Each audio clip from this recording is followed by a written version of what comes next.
qui s'appelle, je pense que tout le monde le connaît, Dino Clavette. Un boxeur gaucher, un dur cogneur. Faut faire attention à sa main avant, à son crochet de la main droite.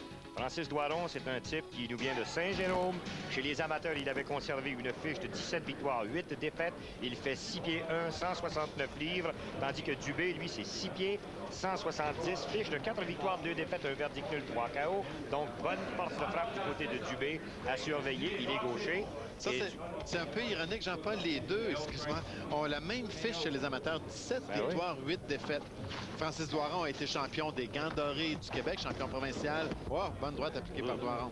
En 1996, Paul Dubé, lui, 10 ans plus tôt, en 1986, il était couronné champion canadien juvénile et c'était à Yukon. Au Yukon, à Whitehorse, au Yukon plutôt.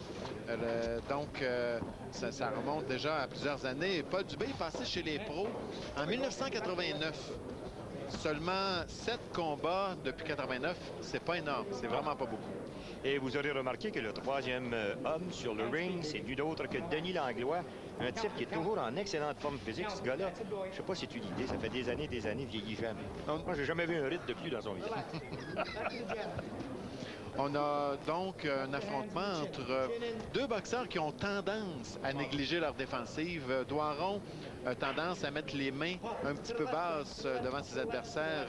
Dubé, lui, a une esquive, un peu de difficulté habituellement à esquiver.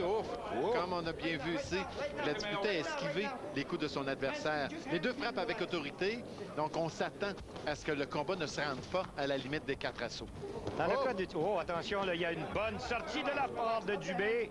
Et on a vu Doiron qui a juste perdu l'équilibre, mais c'était une bonne sortie. Ce Dubé, c'est dommage. On ne l'a jamais vu très sérieux. Je me demande quelle sorte de boxeur... Oh, attention! Encore une fois, il y a eu une gauche qui a été lancée. Et voilà! Au même moment où Dubé... Oh, attention! Et là, l'arbitre, j'ai hâte de voir ce qu'il va faire, parce que l'arbitre, en somme, était derrière lui.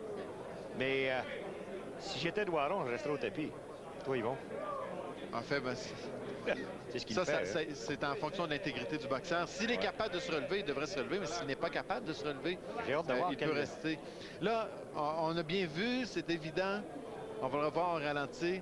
Le combat commençait à être rude. Les deux se sont frappés qui mieux. Les deux en même temps. Bon coup de poing de part et d'autre. Et là, Denis Francis Doiron qui est allé au plancher, s'est relevé.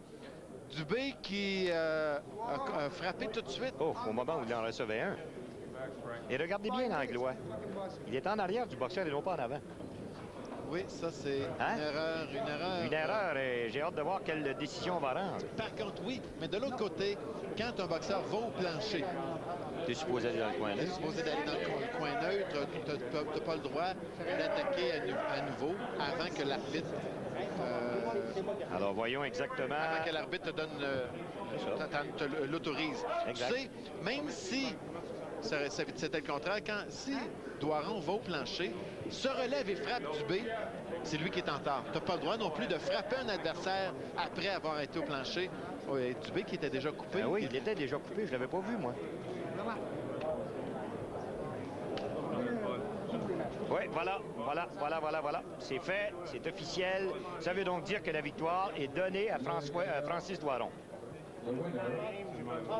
Par disqualification à 2 minutes 3 secondes du premier assaut. The winner by disqualification at 2 minutes and 3 seconds of the first round. Dans le coin bleu, the blue corner, Francis Doiron. Alors, Francis Doiron qui remporte la victoire par disqualification de l'arbitre. Et tu sais, on ne peut pas trop blâmer Paul Dubé non plus, parce que Doiron était debout. Devant lui, il n'y avait pas personne qui l'interdisait, lui interdisait de continuer. Exact. En fait, oui, ça se termine comme ça se devait, mais on ne peut pas réellement blâmer Dubé non plus. Et je suis certain qu'on reverra Dubé